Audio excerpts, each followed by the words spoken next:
Right. The University of California at Berkeley is said to be bracing, that's the quote, bracing for conservative speaker Ben Shapiro's upcoming appearance at their campus. The university announcing free counseling for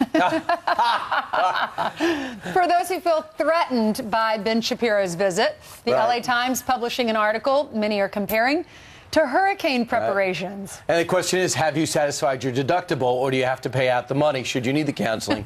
Ben Shapiro joins us now. He's the editor-in-chief of the Daily Wire, syndicated columnist and host of the Ben Shapiro Show. Ben, what is it about what you say that forces children to run for counseling? Well, I mean, first of all, look at me. I'm just pure physical intimidation. You're scary. And that's why they're doing this, very scary. It just shows.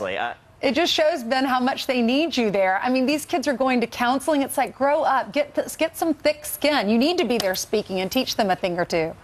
Well, I mean, as I've said before, if you feel like you need counseling for my speech, you probably need psychiatric help in some way. So I guess that's appropriate. What I talk about in these speeches is I talk about the fact that violence in political settings is not appropriate, which you would think would be basic civics 101. And I also talk about the idea that in America, you're living in the freest country in the history of the world, and there aren't people out there trying to stop you. And so you should stop talking about how society is setting up institutional obstacles, and you should stop worrying so much about so-called white privilege. You should instead focus on what you can do as an individual to better your life. And if you see instances of racism and instances of sexism or homophobia or bigotry, all of us stand with you if you can name the instance, but you can't actually just sit there and blame America for all of your problems. Sure, and we understand you're going to be talking a little bit about that radical leftist group, Antifa, but ultimately, don't you think it's not that they don't want to hear about Antifa, they just don't want to hear from a conservative guy? Yeah, that's exactly right. One of the things that's been really shocking, and I think it's one of the reasons why you're seeing even some folks on the left who are disconcerted by this, is that Antifa and the hard left are calling me a white supremacist, right? I mean, I'm an Orthodox Jew who was literally the #1 target of the so-called alt-right white supremacists in 2016, according to the Anti-Defamation League. They're saying that, you know, I was some sort of part of the Trump fascist regime. First of all, Trump is not a fascist, but beyond that, you know, the notion that I am a part of the Trump administration is absurd. I actually didn't vote for Trump or Hillary in the last election cycle, but it just shows you how far the left is off base when they decide that everybody who is to the right of Bernie Sanders must be a fascistic threat to the United States wearing Nazi uniforms. And of course, Jill Stein was happy to get your support, Ben, so that's what you're saying. Hey, Ben, God forbid. Why do you even want to speak to this group? If they feel this way about you, why go? Well, I'm not speaking to the group that's actually protesting me, but you know, I spoke at Berkeley last year, and there was no problem whatsoever. One of the reasons that it's imperative that conservatives go to Berkeley is to demonstrate that this is not going to be a fascist town run by people like Antifa. I mean, it's a free country. Berkeley's still part of the United States, and the First Amendment still applies. By the way, there's incredible demand for conservative speakers there. We were given a 2,000-seat theater before they sliced off the top half of the theater and said that nobody could come because they were afraid Antifa was going to come literally rip bolted chairs off the floor and hurl them down into the audience. So they took 1,000 seats away from us. But we sold out a 1,000-seat theater in 40 minutes. I mean, we easily could have filled a 4,000 or 5,000-seat theater there. So there's clearly a demand for dissenting views in what is a pretty monolithic area. One person tweeted out that you're a Category 5 hurricane. Someone else says, the LA Times said their headline was Berkeley bracing for the right-wing talk show host Ben Shapiro's visit.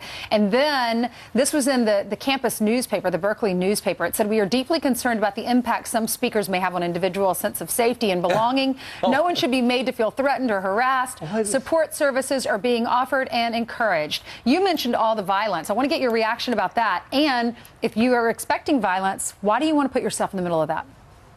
So, as I say, I think that Berkeley's expecting violence. The city council last night approved a resolution finally allowing police to use pepper spray against violent protesters, which shows you where Berkeley is, that they weren't allowing the police to do that before. But they've set up a cordon, apparently a hard cordon, around the auditorium where I'm speaking. They shut down 6 buildings, including the student union. They say there's going to be a very visible police presence. Holy cow. It's all insanity. Yeah. Hey, Ben, what is your message for parents who are considering sending their children, their young adults, to a 4-year college where you only get one political point of view for 4 years? What sort of person comes out at the other end of that? Well, if you're not a conservative at 18, then you will be a leftist by the time you're 21 if you move into that machine. I've always said that it's a good testing ground for conservative ideas. I think the people who are really disadvantaged by the leftism of universities are people in the middle and people on the left, because they never hear a dissenting point of view. But if you're on the right, like I was, I mean, I went to UCLA and I was right-wing, and I went to Harvard Law and I was right-wing.